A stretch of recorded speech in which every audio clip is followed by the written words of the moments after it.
Hello good evening all. Easy ആയിട്ട് soya chunks roast ചെയ്യുന്ന recipe ആയിരുന്നു.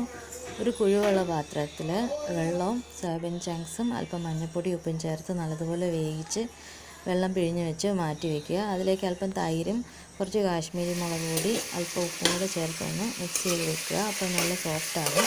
അതിനുശേഷം ചീനച്ചട്ടി അടുപ്പിൽ വെച്ച് ചൂടാക്കി അതിലേക്ക് എണ്ണയും അല്പം കടുക് ഇട്ട് പൊട്ടിച്ചതിന് ശേഷം അതിലേക്ക് അരിഞ്ഞ് വെച്ച തക്കാളി, സവാള, ഇഞ്ചി വെളുത്തുള്ളി ചതച്ചത്, ഗ്രാമ്പൂ, കറുവപ്പട്ട ചേർത്ത് നല്ലതുപോലെ വഴറ്റുക. അതിനുശേഷം ഞാൻ യൂസ് ചെയ്ത ഈസ്റ്റേൻ്റെ മീറ്റ് മസാലയായിരുന്നു. അത് ചേർത്ത് നല്ലതുപോലെ അതിൻ്റെ പച്ചമണമെല്ലാം മാറിക്കഴിയുമ്പോൾ അതിലേക്ക് നമുക്ക് ആ വേവിച്ച് അരപ്പുരട്ടി വെച്ചേക്കുന്ന സോയ ചങ്ക്സ് ചേർക്കാം. അത് ചേർത്ത് അടിച്ച് വെച്ച് അതിൻ്റെ പച്ചമണം മാറിക്കഴിയുമ്പോഴത്തേക്കിനും നമ്മൾ അതിലേക്ക് ആവശ്യത്തിന് ഇച്ചിരി കുറുകുന്ന ഇതിലായതുകൊണ്ട് കുറച്ച് വെള്ളം ചേർത്താൽ മതിയായിരിക്കും. വെള്ളവും ചേർത്ത് അല്പം കറിവേപ്പിലയും കൂടെ ഇട്ട് അടച്ച് വെച്ച് നല്ലപോലെ വേവിക്കുക. അല്പം ചാറ് വറ്റി കഴിയുമ്പോഴത്തേക്കിനും നമുക്കത് അടുപ്പിൽ നിന്ന് മാറ്റി ചോറിൻ്റെ കൂടെയോ ചപ്പാത്തിയുടെ കൂടെയൊക്കെ ഉപയോഗിക്കാം.